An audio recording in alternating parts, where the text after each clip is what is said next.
Biomed Nexus Daily updates your essential biotech, medtech, and pharma recap. No noise, just what matters. Executive takeaway GSK has re-entered the pulmonary arterial hypertension (PAH) arena with a $950 million acquisition of 35Pharma, positioning itself to directly challenge Merck's Winrevair. Meanwhile, the FDA's landmark ultra-rare framework and the sudden enrollment freeze for MacroGenics bispecific signal a widening gap between high-conviction regulatory flexibility for genetics and lingering clinical safety hurdles for complex immunotherapies. Read full analysis, what to watch. The Winrevair challenger GSK's $950 million acquisition of 35Pharma and its Phase 2 ready Activin ligand HS235 positions it as the primary competitor to Merck's blockbuster Winrevair. Watch for 1H 2026 Phase 2 dosing schedules to see if HS235 can offer a superior bleeding and safety profile. MacroGenics recovery. Following the FDA-mandated enrollment freeze announced Feb 23 of lorigerlimab PD-1X CTLA-4. After a patient death, watch for the safety data review on the 4 patients with severe side effects. A full clinical hold would jeopardize the firm's entire bispecific platform.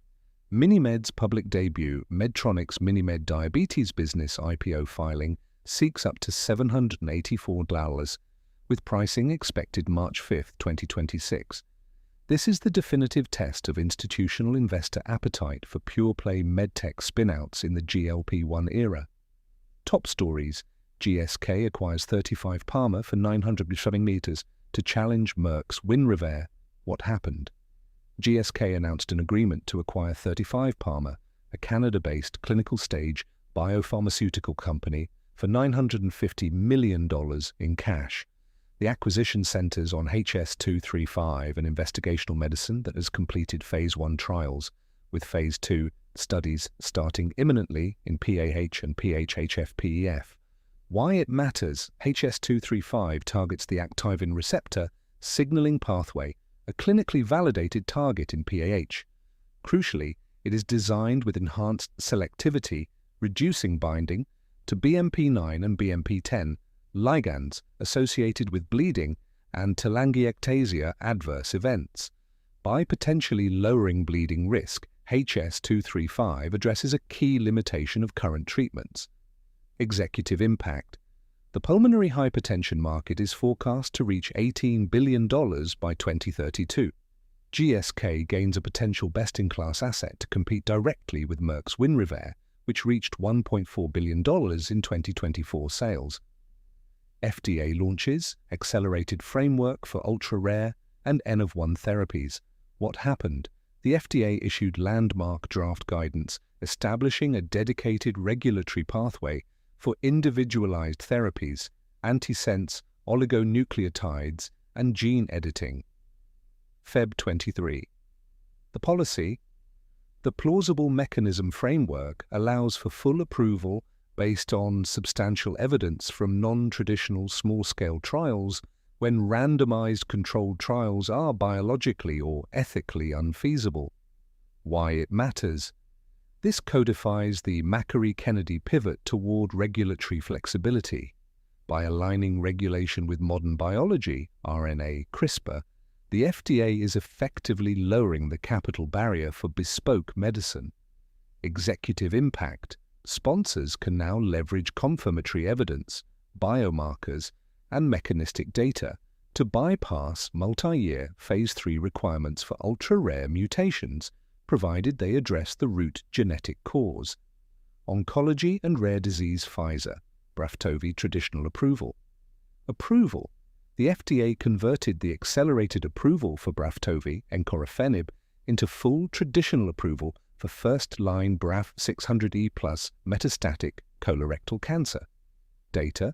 The Breakwater trial showed a 51% reduction in death risk, median OS 30.3 versus 15.1 months, and 61% versus 40% ORR. Cardiff Oncology, CRDF04 data reported a robust 70.2% ORR for onvansertib plus FOLFIRI-Chulbev in 1L RAS mutated MCRC, a significant jump over the 43.2% seen with standard of care. Hazard ratio was 0.37 p 0.05 for progression-free survival.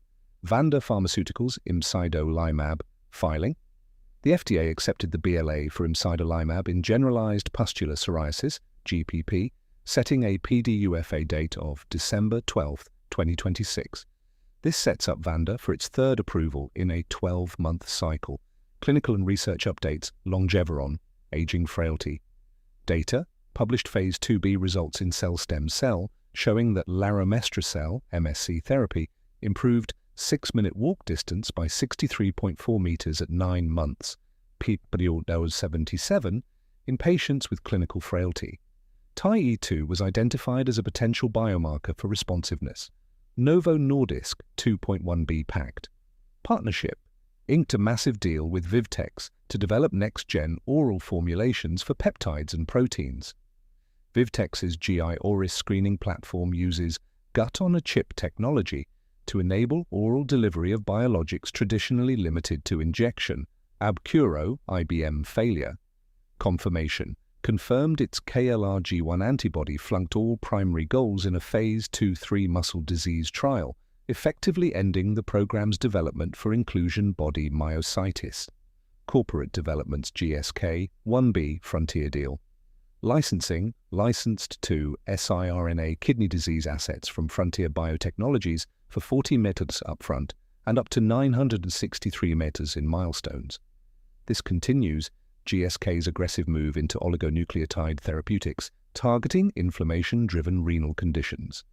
Charles River Laboratories' strategic pivot, divestiture, announced the sale of its CDMO and cell solutions businesses to GI Partners and European discovery assets to IQVIA for 145 billion. Impact: the moves reduced 2026 revenue by 200 millions, but add 100 BPs to operating margin and 0.10 to non-GAAP EPS. Quantum Surgical J&J M&A. Quantum acquired J&J's New Wave medical microwave ablation system. It will be integrated into Quantum's Epionee robotic platform under new parent company Precision IO Group. Policy and Public Health HHS vaccine lawsuit. Legal: a coalition of 15 states filed suit challenging HHS Secretary Kennedy's replacement of the ACIP committee, seeking to invalidate January's childhood immunization schedule changes. The lawsuit alleges Kennedy unlawfully fired existing members and appointed replacements lacking scientific qualifications. New Zealand 30-day pathway.